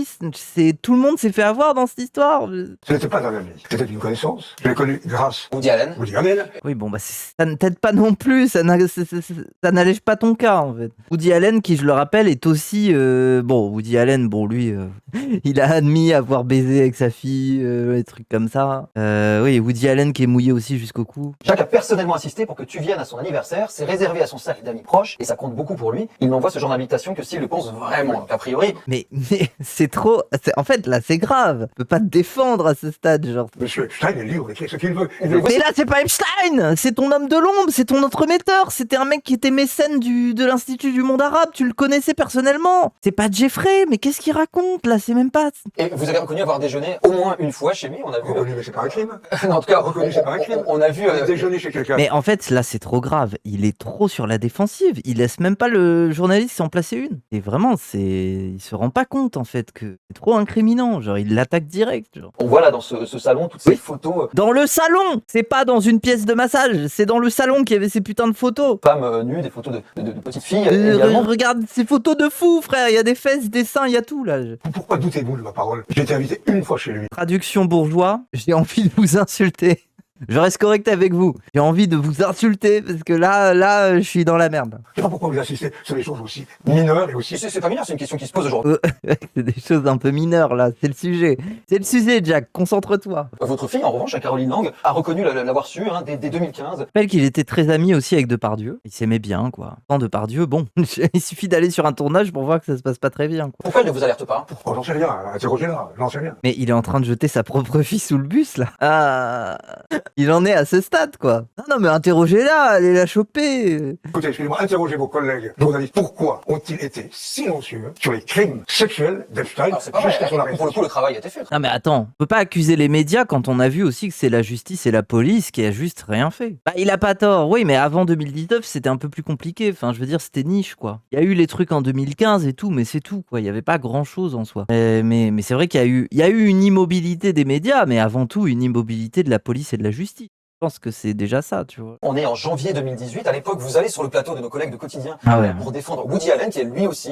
Mais c'est grave, j'en peux plus. Tu as vu mon père à la télévision, c'était sur Woody. Mon père a fait du beau travail. Mais je n'assume pas les écrits d'un autre. Mais c'est ta fille qui a envoyé le mail, comment faut te le dire? Ça veut dire quoi? Jack Lang a fait du beau travail. Jeffrey Epstein qui dit ça quand vous allez défendre un homme accusé de Ah, vous êtes un drôle de type. Ah.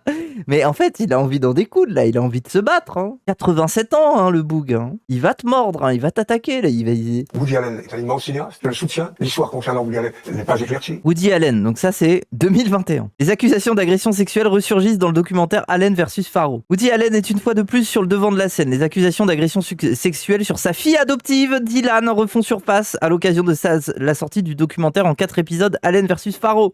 Un film qui multiplie les témoignages accablants envers le cinéaste, à voir dès ce lundi sur OCS. Pour mieux comprendre les accusations de la fille adoptive de Woody Allen à son encontre, OCS diffuse à partir de ce lundi un documentaire. C'est Dylan Farrow qui témoigne. Cette mère de famille de 35 ans n'est autre que la fille adoptive de l'actrice Mia Farrow et du réalisateur Woody Allen. Mia Farrow l'a adoptée seule en 1985 lorsqu'elle avait 6 mois. Woody Allen l'a adoptée par la suite en 91 lorsqu'elle avait 6 ans. Elle accuse son père adoptif de l'avoir agressée sexuellement en 92 alors qu'elle avait 7 ans. Les accusations niées par Woody Allen sont l'une des causes de l'explosion de cette famille très nombreuse, aujourd'hui scindée en deux. Le camp Mia Farrow soutenant Dylan et le camp Woody Allen accusant Dylan de mensonge. Donc carrément, ah oui, ça a split, quoi. Il y a eu divorce plus la famille Farrow, quoi. Une relation père-fille incestueuse. Les images sont très rares. Le documentaire, en effet, est construit à partir de nombreuses vidéos familiales tournées par Mia Farrow, qui ne quittait pas sa caméra Super 8. Des images d'une famille très nombreuse, joyeuse, qui montrent une relation d'extrême proximité entre Woody Allen et Dylan Farrow. Pourtant, entre les enfants adoptés par Mia Farrow avec son précédent conjoint André Prévin, ceux qu'elle a adoptés seuls, puis leur fils naturel Ronan, 9 enfants vivent sous le même toit. Mais c'est la petite Dylan, adoptée par Mia Farrow à l'âge de 6 mois, qui a toutes les attentions de Woody Allen. Chaque image montre un duo père-fille ne se séparant jamais. Woody Allen joue avec Dylan, Woody Allen cajole Dylan, Woody Allen baigne Dylan au détriment de tous les autres enfants, y compris de Ronan, le petit dernier, seul enfant biologique de Mia et Woody. Mais c'est sale, hein, c'est sale tout ça. Hein. C'est quelqu'un que j'aime plus que n'importe qui, je l'idolâtrais. Il m'a fallu beaucoup de temps pour me faire des idées que l'on peut adopter quelqu'un et en avoir peur en même temps, dira Dylan Farrow. Les témoignages rares, eux aussi, sont glaçants.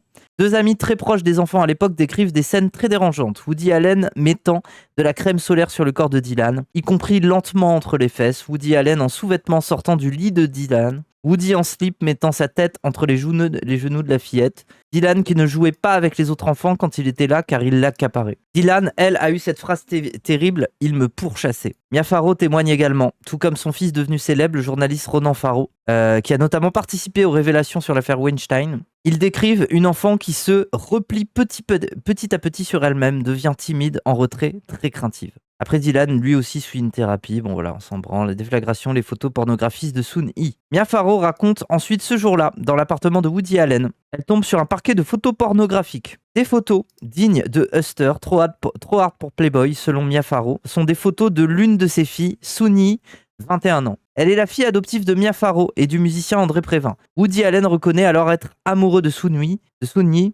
alors que les soupçons sont de plus en plus précis sur son attitude déplacée envers la petite Dylan. Lorsque Dylan apprend cette relation, elle affirme avoir été soulagée. Je me suis dit, je ne suis pas seule, ça n'est pas arrivé qu'à moi. Donc là, une photo de Woody avec Soon-Hee. On continue ? Moi, je pense que ça va, hein, ça suffit. Hein. Et donc, Jack Lang est allé défendre ce mec. Dans ma vie, j'ai soutenu beaucoup de gens qui ne sont pas des criminels sexuels, comme vous dites. J'ai soutenu Dominique Baudis, un homme politique français qui était plutôt conservateur. Et là, il est en train de dire « Eh, la droite ! Eh, la droite ! J'ai aidé des gens bien, comme que vous aimez bien. » Je ne suis pas co-auteur des crimes de ce type. Ma vie est une vie de culture. Je ne suis pas lié à l'argent. Je ne suis pas un homme d'argent. Je pète mon crâne. Hein. Rappel, autre affaire. Début mars 2019, l'Obs révèle que Jack Lang aurait reçu pour près de 195 15 600 € de costumes et pantalons du couturier italien Smalto entre 2013 et 2018. Son avocat confirme en précisant que ces cadeaux n'ont jamais eu aucune contrepartie. Une enquête préliminaire est ouverte. Au cours d'une perquisition qui a eu lieu en novembre 2019 au siège parisien de Smalto, la brigade financière de la police nationale découvre dans un carnet de coupe que Jack Lang, répertorié sous le numéro client 11 631, a reçu de la part de l'entreprise de prêt-à-porter 500 000 € de cadeaux entre 2003 et 2018, période durant laquelle il était député PS du Pas-de-Calais. Après, il y a le truc avec le traiteur Noura, mais ça, c'est autre chose. C'est moins important. Bon, déjà, il y a ce truc-là. Et après, il y a le fait que quand il était à l'Institut du monde arabe, sa gestion de l'Institut est critiquée. L'IMA présente en effet une perte record de 2,5 millions en 2015. Donc globalement, voilà, la fréquentation se casse la gueule. Incapable de redresser les comptes de l'Institut dû à des importants coûts de fonctionnement, ceux-ci ont été aggravés par de nouvelles dépenses telles que des frais de bouche particulièrement élevés. Le magazine Capital pointe également du doigt les compagnons des années Mitterrand, dont s'est entouré Jack Lang, comme sa communicante Catherine Lawless et son conseiller culturel Claude Mollard, ainsi que son épouse Monique Bukzinski, qui, bien qu'ayant un contrat de bénévolat, bénéficie de notes de frais dont les comptes de l'Institut ne donnent pas le détail. Voilà. Et on peut aussi parler de sa rémunération avoisinant les 10 000 € pour l'Institut du monde arabe. L'argent de Jeffrey Epstein, vous pouvez vous intéresser quand même. Pas nullement, je l'ai pas reçu. Il est en train de se baver dessus. Je sais pas si vous voyez le détail là. Il est vraiment en train de saliver. Je n'ai pas reçu dans ma poche le moindre centime de ce monsieur. Pourquoi 10K? C'était son salaire en tant que comment on dit, administrateur, patron, président de l'Institut. Voilà, président de l'IMA, de l'Institut du monde arabe. Il était payé 10 000 par mois. À la base, le salaire était inférieur à ça. Quand il est arrivé, il a augmenté, il me semble. Il a augmenté son salaire. Non, mais vous avez pu bénéficier de certains de ses services, un voyage en avion, un service de voiturier également. J'ai ridicule, écoutez. Ah, c'est magnifique quand même. Lui, sa grosse calvasse, il s'énerve, il se base dessus avec des messages. L'avion était magnifique, la voiture à disposition, incroyable.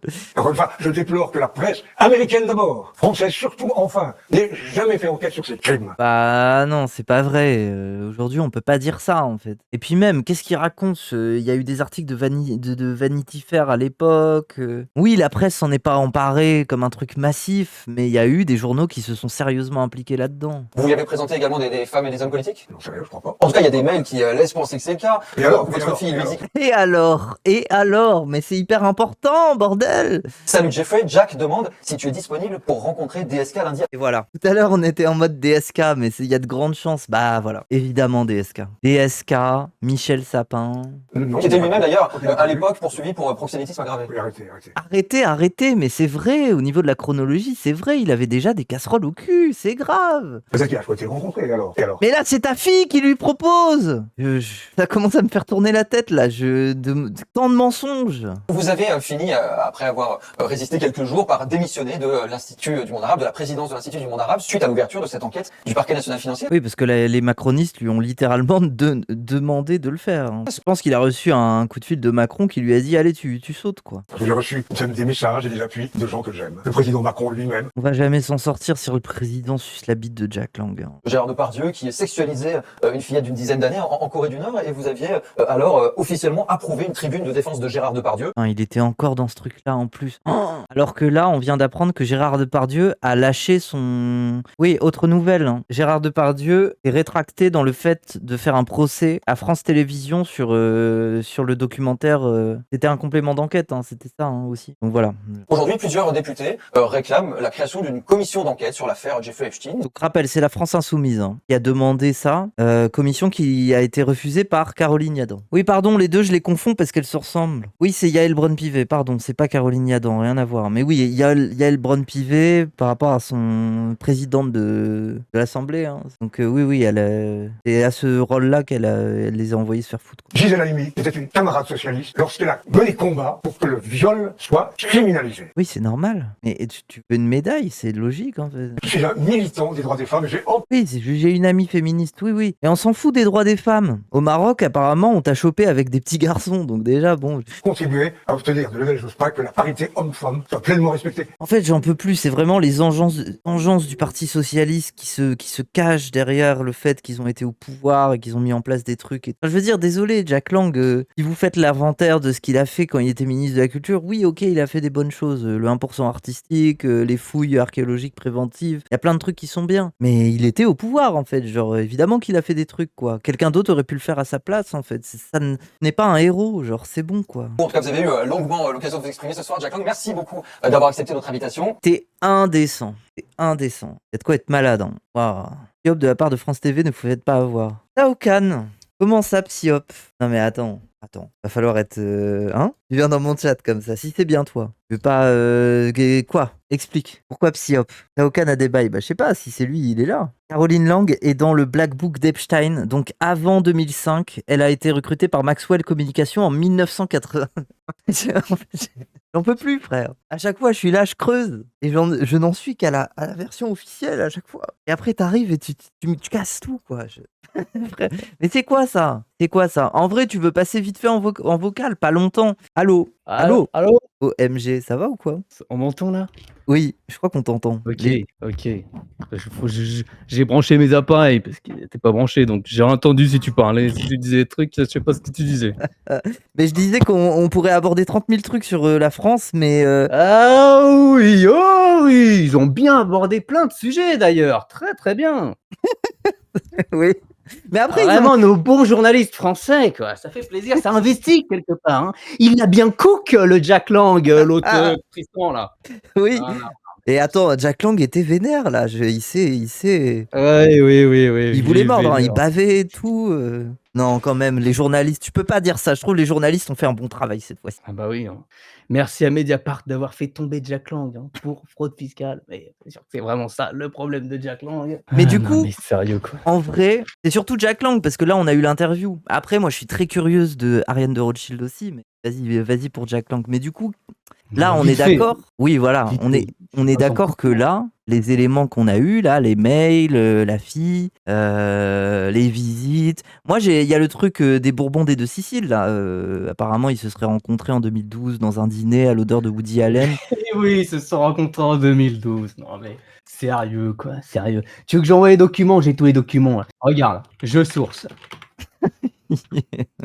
Ça, c'est le Black Book de Epstein. Okay, donc son carnet d'adresses de 2005, donc c'est avant 2005. Qui retrouve-t-on dans le Black Book de Jeffrey Epstein entre Monsieur Kissinger, Monsieur Bobby Kotick de Calof, Caroline Lang, tiens donc, on s'est rencontrés en 2012. Il y avait juste son contact au cas où, dont Tsezou. Attends, ça c'est le Black Book, donc ça, oui, ça date de 2005.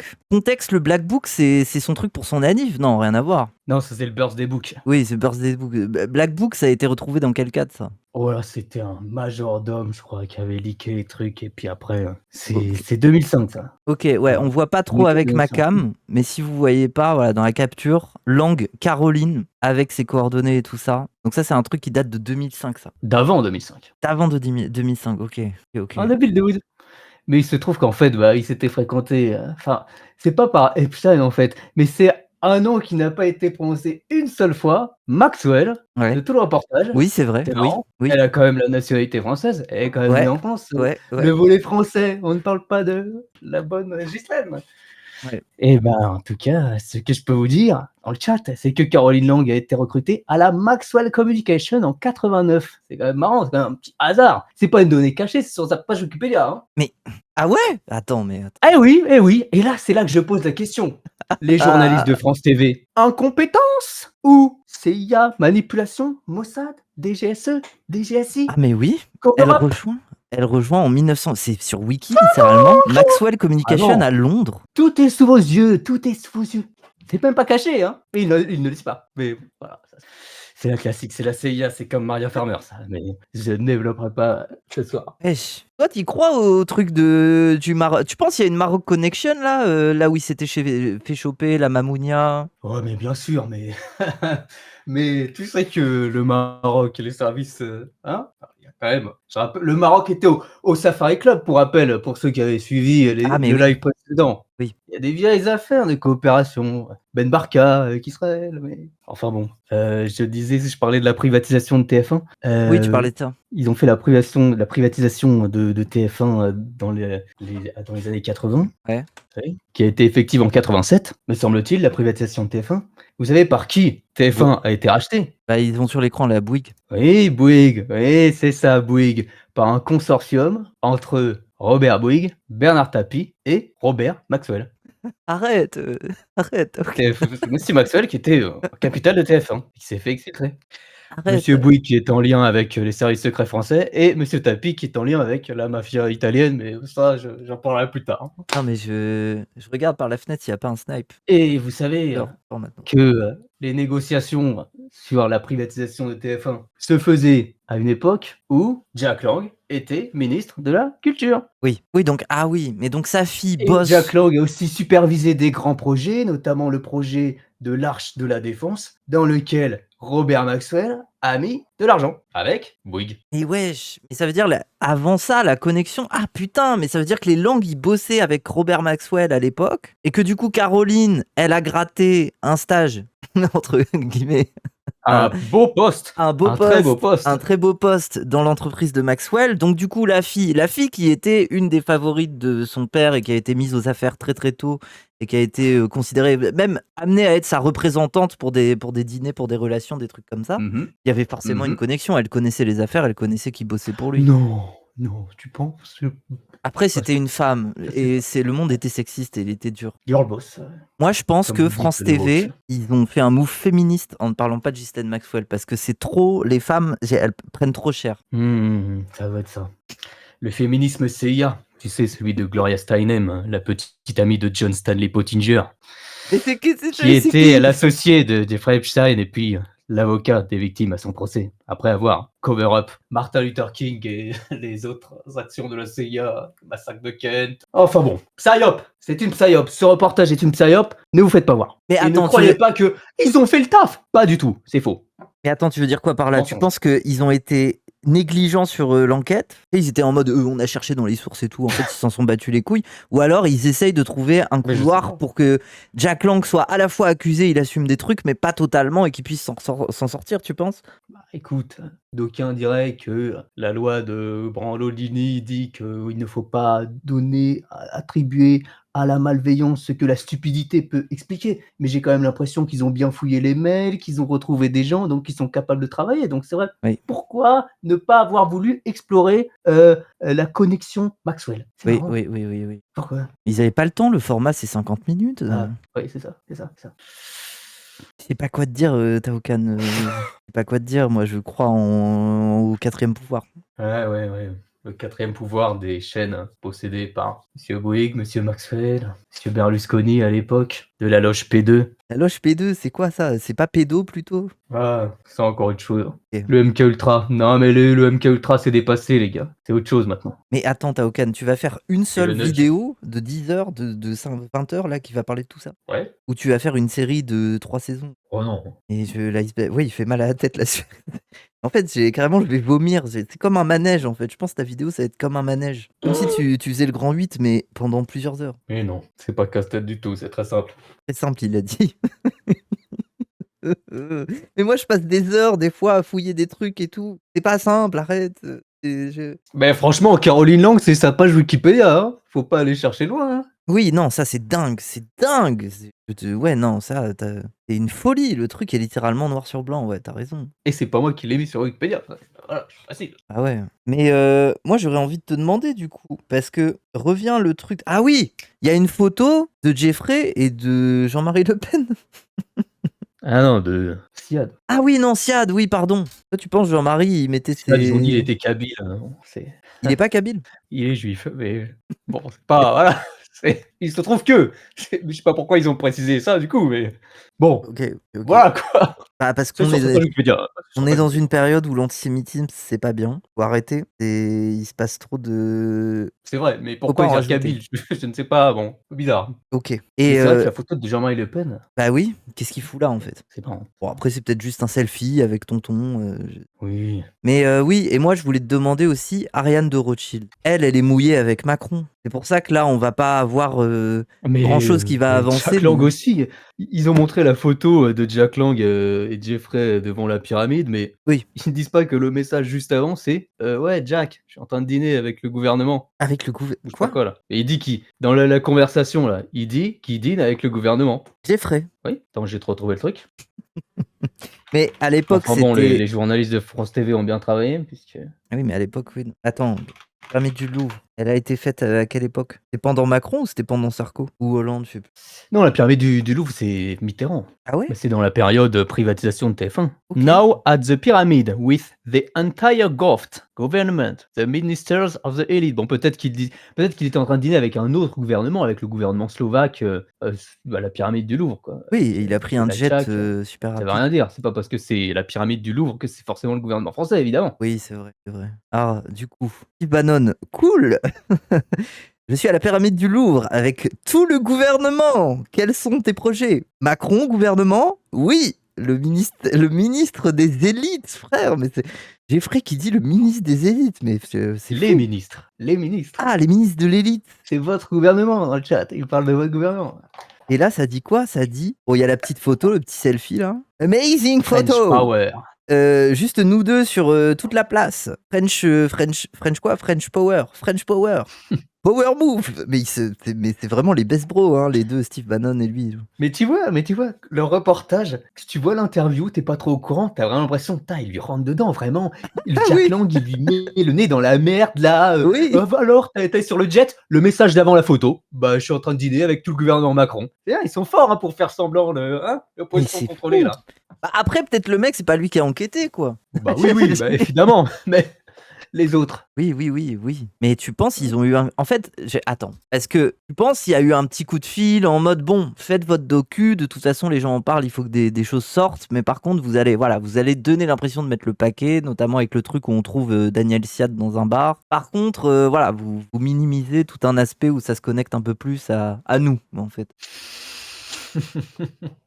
Il fallait bien donner quelque chose au public, quoi. Il fallait bien donner l'impression oui, que... c'est bien le point, c'est ça. Hein. Mais bon, Ouais. c'est comme aux États-Unis, les reportages qu'ils font. Hein. Enfin, c'est du foutage de gueule, hein, honnêtement. Les trucs Netflix et tout, là. Moi, j'ai pas vu, je te...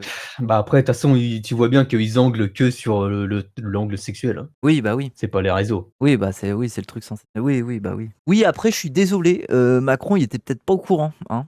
Ouais. Il était peut-être pas au courant. Et Jeffrey, c'était juste la relation avec Brigitte, ça l'a impressionné. Genre, il s'est dit, ah putain, c'est possible ici. Mon Némésis, il s'est dit. Et puis, y allait, quoi. Mon Némésis, lui, c'était l'inverse total. Oui. Non, mais oui. Mais ils ont même pas dit en plus que. Ils disent avec DSK. Oui, ils disaient avec DSK. Il a dit aussi qu'il organisait des dîners via Jack Lang avec Sarkozy et Hollande aussi. Ils l'ont pas dit, ça. Juste DSK. Bah oui. Oui, via Sarkozy, il y a des trucs, mais même sur les financements de campagne, il n'y a pas des trucs avec Jeffrey aussi? Avec Bruno Le Maire. Avec Bruno Le Maire, ouais. Bruno Le Maire, il parle du financement d'une campagne de Bruno Le Maire. Bruno Le Maire va à son appartement à New York via le conseiller de Nicolas Sarkozy, monsieur Olivier Collomb, qui est passé conseiller de Marine Le Pen, qui a participé à l'organisation de voyages de Marine Le Pen en Afrique, au Tchad notamment. Mais bon, ça c'est l'intégration des Le Pen au réseau, quoi. Hein, comme Bardella qui est allé pacter avec sa vampire. Ouais. Bon, après, ça, je pense que tu le sais. Mais c'est Mimi Marchand qui est derrière le coup de Caroline. Là. De la princesse, hein? Ouais, du coup de com' en mode Bardella, le couple et tout. Là, c'est le retour de Mimi Marchand. Hein. Oui, bah sûrement. Mais de toute façon, Mimi Marchand, voilà, on connaît très bien. Mimi Marchand qui fait du cover-up de scandale pédophile de fils de milliardaires et qui est en lien avec le crime organisé, comme vous le savez. Elle est passée par la casse-prison, avec des liens avec des trafiquants de drogue. Ouais. Avec RG. Oui. En fait, j'ai presque peur de te lancer sur une question parce que... Et moi je développe pas. Hein. Non, mais pas plus que ça, quoi. Et du coup, oui, bon, à part ce truc de... moi, je suis désolé, il a juste mangé avec eux. Il n'y a pas plus de lien que ça, là. Tu nous as pas montré que Macron, ils se connaissaient avec... Alors, je vais vous dire un truc. Je pense que Macron n'est pas pédophile. Bon, et sinon, qui n'a pas été mentionné. Bon, il y a plein de gens, tu vas me dire Maxwell, oui. Mais à part dans les noms français, là, qui n'a pas été mentionné Mais qui a été mentionné? Epstein, Siad.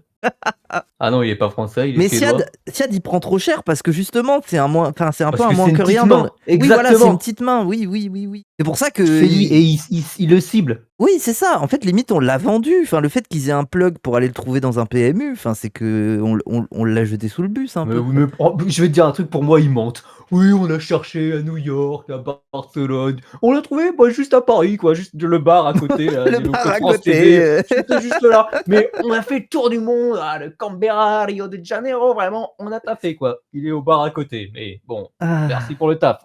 Mais vraiment, tu vois, et ça passe à la télé. Mais même, c'est même pas passé à la télé, les gens vont croire. Le chat, là, n'est pas particulièrement moutonnier ou je sais pas quoi, des gens politisés et tout, mais de base, j'interviens pas sur le chat. Tu termines ton live, qu'est-ce que tu dis sur ce reportage? En vrai, ça va. Bah oui. Ah non, mais oui, en fait, non, je dis pas que ça va. Enfin, moi, je suis. Mais en fait, mais pour te dire à quel point je me sens baisé, c'est que même En fait, oui, ça parle pas de Ghislaine Maxwell et tout, mais je l'ai oublié. Genre, je me suis fait. Ils sont forts, hein. Mais ouais. Ils sont forts, le cadrage. Mais oui, le cadrage, ça sert à ça. Mais oui, t'as raison de rappeler qu'elle a la nationalité. Eh oui, elle est née en France, nationalité, elle parle français couramment. Mais même Brunel, ils en parlent si peu. Ils en parlent si peu, ouais. Suicidé en prison, avec tous ses liens avec ses réseaux d'agences. Puis suicidé en prison, et Ukraine, surtout, à Tel Aviv. il me semble, ni autorisation d'examen légiste, là, personne n'a fourni des vidéos de surveillance. Genre, ça a été un peu le même délire, quoi. On va vous donner aucune information sur lui spécialement. Il balance langue sous le bus, exactement. Tu La penses? victime sacrificielle, il va crever bientôt. De toute façon, il est déjà Ouais, c'est vrai. tous les scandales C'est vrai. depuis les années 80, c'est bon. Ouais. Et voilà. Ouais, c'est ça. Et on sortira de cette affaire Epstein en disant cette fois-ci la justice a dysfonctionné, mais tout va revenir à la normale. Et oui, tout va revenir à la normale. Et la normalité, c'est que nous sommes dirigés par une homme. Par qui? Qui nous dirige vraiment? Mais la pyramide, la forme de la pyramide du Louvre, tu vois. Ah ouais. Oui, bon, Ariane de Rothschild, il y a quoi? Non, j'ai failli me vomir dessus, pardon. Il n'y a pas de quoi. Non, mais les Rothschild, en fait, j'ai envie de. Je suis trop curieux, j'ai envie de te lancer là-dessus aussi, mais j'imagine que c'est trop un dossier, quoi. Il y a trop de trucs. Ah oui. Est-ce que ça remonte à. C'est ça, Bertrand de Rothschild, avant ça et tout? Bertrand? Oula. C'est Bertrand, non? C'est pas très Rothschild comme prénom, ça. Par contre, ils ont parlé de Benjamin, là. Ah, Benjamin, ouais. Mais très vite fait que Siad allait au ski avec Benjamin de Rothschild. Oui, voilà. Oui, Benjamin qui est le mari d'Ariane. Ouais. Et il est mort. Oui, il est mort, c'est ça, oui. Elle s'est retrouvée. Alors, suspect. Il a fait une Mais bêtise. il est enterré. Tu sais à côté de qui il est enterré? Non. Edmond Safra. Tu te rappelles ou pas? Non. C'est le pote de Maxwell, le Libanais qui à Monaco, là. Sa maison qui s'était fait incendier à Monaco avec son service d'ordre du Mossad qui était parti et tout. T'en avais parlé avec nous, toi? Oui. Rappelez le chat. Le chat, vous vous rappelez? Vous avez fait vos devoirs ou quoi? J'ai enquêté encore sur ce monsieur Safra qui est lié au scandale HSBC des Swiss Leaks. Oui, on se rappelle. Quelle bande d'hypocrites. Arrêtez de faire genre. Moi, je m'en rappelle plus. Elle a pas révisé son Taokan. Oui, bah oui, je suis. Tout est lié en gros, quoi. En gros, tout est lié, quoi. Oui, bah oui, tout est lié, c'est badon. Et du coup, oui, le mari, donc Benjamin Rothschild, qui est mort d'overdose, du coup, elle se retrouve toute seule. Elle a pas le crédit de la famille parce que c'est pas une Rothschild de base, c'est pas une Rothschild par le sang. Elle doit se démerder pour récupérer le bousin de la banque et faire tourner les affaires. Et du coup, c'est là qu'elle fait appel à un barbouze de la finance qui s'appelle Jeffrey Epstein pour l'aider. Et notamment pour l'aider parce que. Son carnet d'adresse. Oui, c'est ça. Et pour l'aider notamment parce qu'elle a des déboires avec le FBI à propos de détournement de fonds de ses clients. Ouais, c'est l'administration Obama qui commençait à les taper les banques suisses. Ouais. Et donc, le groupe Edmond Rothschild qu'elle dirige. Mais à ce moment-là, je crois qu'il est encore en vie, Benjamin. Ouais. Il meurt après. Et donc, en gros, Epstein va lui donner le contact d'une de ses agentes dans l'administration Obama, qui s'appelle Madame Catherine Rumler, pour qu'il fasse une négociation à l'amiable pour pas que le groupe Edmond Rothschild paye trop cher. Et bon, ça, oui, ça, je t'en avais parlé juste avant. On avait parlé. Oui. en 2015. Oui, oui. Mais elle, Sachant elle que c'est Edmond est. Rothschild qui a introduit Epstein à la trilatérale. Non, non, c'est David Rockefeller qui l'a introduit à la trilatérale. C'est quoi la conférence trilatérale? Y a pas, bon, je devais passer vite fait, moi. Hein. Ah ouais, ouais, ouais. Bah vas-y, après ça, on arrête si tu veux. Ouais, bah c'est un truc d'Illuminati, quoi. Les gros Bilderberg, non, en gros, c'est une commission, c'est une conférence, bon, voilà, un groupe, quoi, qui devait réunir les Américains avec les Ouest Européens et les Asiatiques, notamment les Japonais, qui a été créé dans les années 70-73, je crois, par Ok. David Rockefeller, et qui va être une des organisations à partir de laquelle le capital transnational à direction états-unienne va pousser l'agenda néolibéral, en gros, en plaçant des gens un peu, et notamment ces connexions britanniques, Mendelssohn, il y était, Keir Starmer, qui dirige actuellement le Royaume-Uni, y était, et tout. Ça, c'est du complotisme échelon 2, ça. Là, moi j'ai. Comment dire? Le poulet va arriver, un de ces quatre. T'en es où? T'estimes en être où là dans la charge de travail? Est-ce que tu ouvres des portes et elles se referment? Il y en a toujours une derrière et du coup t'es un peu embêté par ça ou? Oui, oui, il y a toujours des portes, mais bon, non, je fais du montage. Ok, bonne nouvelle. Let's go. Heureux. Bah merci hein. Et vas-y, je vais pas te prendre plus de ton temps. Merci toi, c'est vraiment plaisir que tu sois passé. Et, Un plaisir. Et du coup, ouais, bah ouais. Putain, après avoir vu ce docu. La là, grande ça- conclusion, c'est ne croyez pas les médias, les merdias de Journalop, ok? Et on continue de vous mentir. Le cover-up continue et faites attention, voyez comment leur reportage là, on croirait ils font le taf et tout, pas du tout. Ah, c'est bien faux. fait, hein. C'est bien fait, hein. C'est très bien fait. Et en fait, ça y est, maintenant, j'ai presque de la peine pour Daniel Siad, miskin. C'est le bozo vraiment, du docu, quoi. Ah, mais le petit agneau. Et Jack Lang S'est aussi, au sacrifié. final. C'est les deux sont des. Bah oui. Les deux Mais sont même des Rothschild, sacrifices. hein, bon, tu parlais de Rothschild, mais Rothschild, c'est aussi pour agiter les clés, quoi. Hein. Les gens, ouh, les Rothschild, vous avez peur, les Rothschild. Oui. Pas non plus. Non, mais ils en parlent même pas. Ils en parlent à peine des Rothschild, là. Effectivement, c'est Eh sûr. ouais. Mais Ils parlent juste de. mais il y a encore plus dark que les Rothschild. Quoi? Ah non, ah non, je réponds pas. Bah attends! Mais c'est quoi? Mais c'est. Bon, vas-y, on s'arrête là. Vas-y, c'est bien, ça fait un teasing. Vas-y, merci Taokan. C'est bien, les gens ils sont hypés comme ça. Il y a plus dark que ça, voilà. Restez branchés. Faites Voilà. vos propres recherches. Vas-y, bisous Taokan. Moi, je vais finir le stream. Salam. Merci beaucoup. Oh là là, putain. Elle sort quand la vidéo? Mais vous avez eu une info, il fait du montage, donc il est plus forcément dans la phase documentation, qui est déjà exceptionnelle, parce que ça m'a l'air d'être la phase la plus musclée du travail, quoi. Le nombre de trucs qu'il y a est plus chier. Et encore, j'imagine qu'en faisant le montage, tu te dis, ah merde, il faut que je pose ça, et puis voilà. Qui va être arrêté dans l'affaire Epstein en France? Bah... Non mais voilà, j'imagine qu'il y aura des gens qui diront que c'est un complot-plot, et puis voilà. Que les gens avaient quand même beaucoup cet angle, hein, et encore aujourd'hui, hein. Beaucoup l'angle de dire voilà. Mais je pense que c'est parce que en fait je sais pas à quel point les journalistes sont honnêtes dans le fait qu'ils creusent comme ils peuvent et ils arrivent juste pas à aller jusqu'à un certain stade parce qu'ils sont pris par un rythme de travail. C'est juste parce que bah ils ont des compromissions eux-mêmes vis-à-vis de ce qu'ils peuvent dire ou pas, quoi. Enfin oui, il y a peut-être ouais, je termine ce stream en ayant la sensation que on ne nous dit pas tout, quoi. Jack Lang mourra avec son bracelet électronique et puis voilà. Bah oui, en fait c'est ça qui va se passer. Ah non, mais les deux cibles sont faciles, quoi. Tu balances Daniel Siad, le mec c'est personne. C'est un barbou, c'est un recruteur, c'est un mec qui se balade dans des villages en Ukraine ou à Cracovie, je sais pas quoi là, pour trouver des filles. Bon, globalement, il est pas très important, quoi. C'est juste un recruteur. Et Jack Lang, il a 87 ans. Voilà. Après, moi, je pense qu'il était sincère. En fait, c'est peut-être ça qui est triste. C'est que, pour moi, la manière dont il se défendait, il était outré et tout, c'est que là, il a plus de... En fait, il sait pas ce qui se prépare. Genre, il doit sentir qu'il est un sacrifice dans toute cette histoire. Merci à Momicelium. Mais je pense qu'il sait pas ce qui se prépare... Enfin... Du coup, il s'est vraiment défendu comme s'il était vraiment attaqué, quoi. Il était pas en mode c'est une opération où on va diminuer la vérité et tout. Et après, tu m'étonnes qu'il appelle ça poubelle en parlant des médias. À mon avis, il en sait beaucoup plus et il est en mode vous êtes si loin de la vérité. Voilà la vérité. Aucun avocat l'aurait laissé y aller. C'est vrai. C'est vrai qu'il est très vocal quand même. C'est bizarre qu'il soit aussi vocal quand même. Il a joué son rôle d'acting pour que ça passe crème. Ouais. Mais en fait, entre les casseroles qu'il a déjà au cul, bon, j'en ai parlé, la Mamounia, l'affaire du choral et tout, et le fait qu'il soit vieux, mais en fait, c'est sa fille aussi qui prend cher, c'est sa femme aussi. Bon, après, sa femme doit être vieille, mais en fait, globalement, je pense surtout que politiquement, ils ont plus trop leur carte à jouer, quoi. Ils sont dans les placards, donc globalement,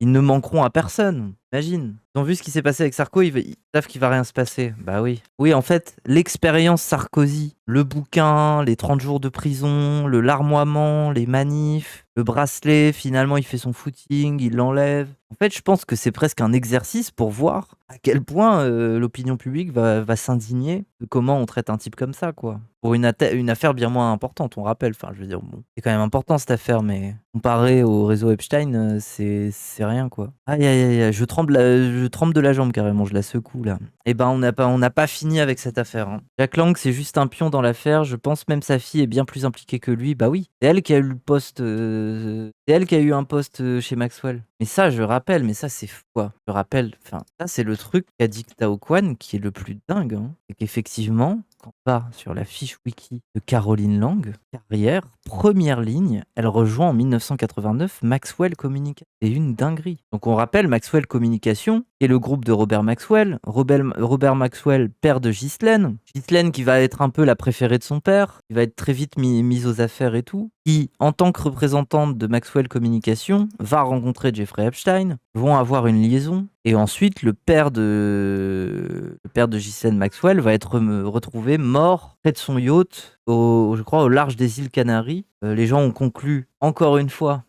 parce qu'il y a beaucoup de tristesse dans cette affaire, que c'était un suicide, bien sûr. Ça fait beaucoup, hein. C'est une singerie, hein. Et effectivement, tu te dis, quand tu vois ça, tu te dis que les journalistes, ils ont fait des choix, quoi. Vraiment, c'est ce truc-là où je me dis, ah ouais, ils ont vraiment fait le choix de trancher au couteau l'histoire, quoi. Mais en même temps, on le rappelle, ce n'est pas leur faute, c'est le format, ils n'ont le droit qu'à 50 minutes, les pauvres. Ils peuvent pas tout dire, bien sûr. Et puis, il faut de la place pour le témoignage des victimes. Pas pour dire que c'est pas grave, mais que c'est quand même la partie sensationnaliste dans une affaire si tentaculaire. Hein. Ça pourrait être un angle, mais quand même. Mais c'est hyper important comme information. C'est hyper important. Parce que ça, en fait, ça bouleverse tout le truc ils se sont rencontrés à Paris. C'est faux. Si la fille connaissait Ghislaine Maxwell depuis les années 90, et le père était au courant, évidemment. Enfin, je veux dire, les affaires remontent à bien plus tôt. Le point de départ, il est... En fait, dans le docu, on nous dit que le point de départ, il est dans les années 2010, là. La vérité, c'est que c'est dans les années 90, il y a 20 ans. 20 ans, il s'est passé quoi pendant 20 ans? Il nous parle du rachat de TF1 et tout, là, mais... Le journaliste aurait dû interroger Jack Lang là-dessus. Mais même pas que le journaliste, c'est que le docu ne le mentionne pas. Donc crânant. Bon, bah écoutez les gens, moi je crois que je vais vous laisser là. Hein. Et de toute façon, bon, tenez-vous au jus, suivez Tao Kwan sur YouTube, sur Twitter aussi. Et un de ces quatre, sa vidéo va sortir, quoi. Il va balancer son gros caca, il va éclabousser tout le monde, j'imagine. Ou alors voilà, c'est...